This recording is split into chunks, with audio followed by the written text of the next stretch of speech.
An 18-year-old kid from Ohio named Logan Stiner collapsed just a few days before his graduation, and he was taken to the hospital.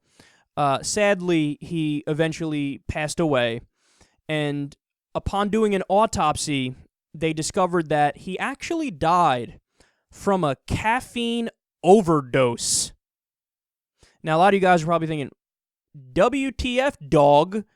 I didn't know you could overdose from caffeine. Well, it turns out a lot of people don't know that, but it's true. You can overdose from caffeine.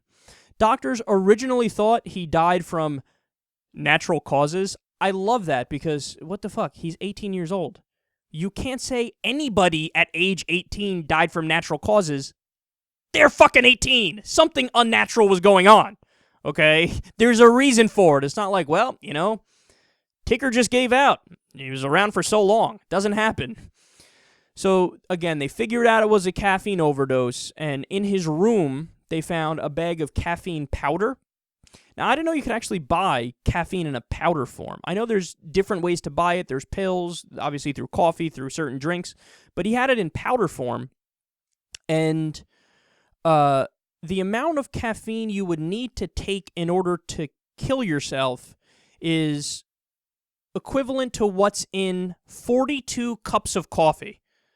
You would need to have 42 cups of coffee in about one sitting to kill yourself from a caffeine overdose.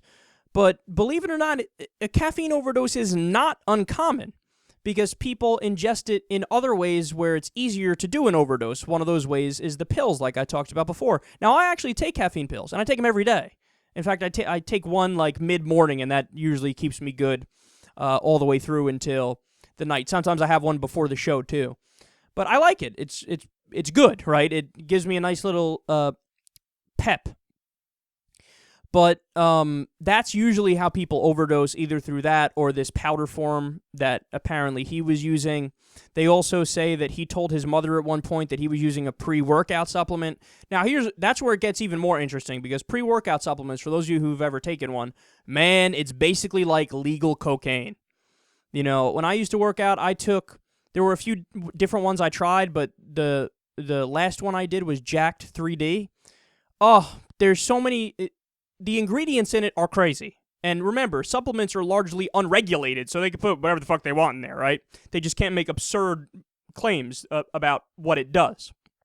But if you were to take Jack, you get a tingling sensation all over your body. You get really pumped up. Like, I would probably compare it to like 5 times what you feel on caffeine. It really is kind of like a cocaine high, and that stuff is legal and people drink it and no problem. Now, again, he didn't die from taking that.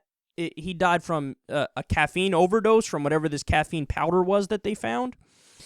And in 2007, to give you a point of reference here, there were 4,183 cases of caffeine overdose reported by the American Association of Poison Control Centers.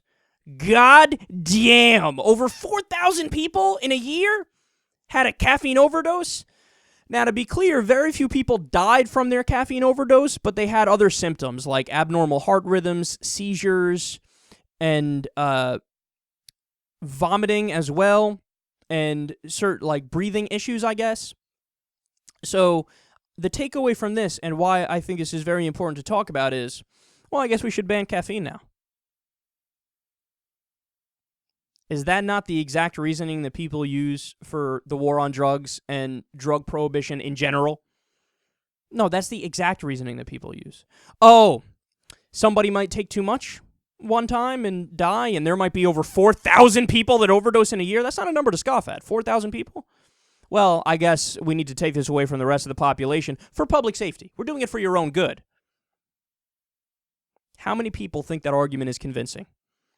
A grand total of negative 13. Okay, but for whatever reason, when it comes to marijuana, which, by the way, you can't overdose from marijuana. The LD50 rate, so the lethal dose for 50% of the people that take it, it's over 1,500 pounds. In like a 15-minute time span, you would have to take over 1,500 pounds of marijuana to die from an overdose. But that's the reason people use, it's too bad, it's too dangerous, you don't want people taking a substance like that, and we just can't take it. But caffeine is worse, and that's illegal, and nobody's even considering banning that.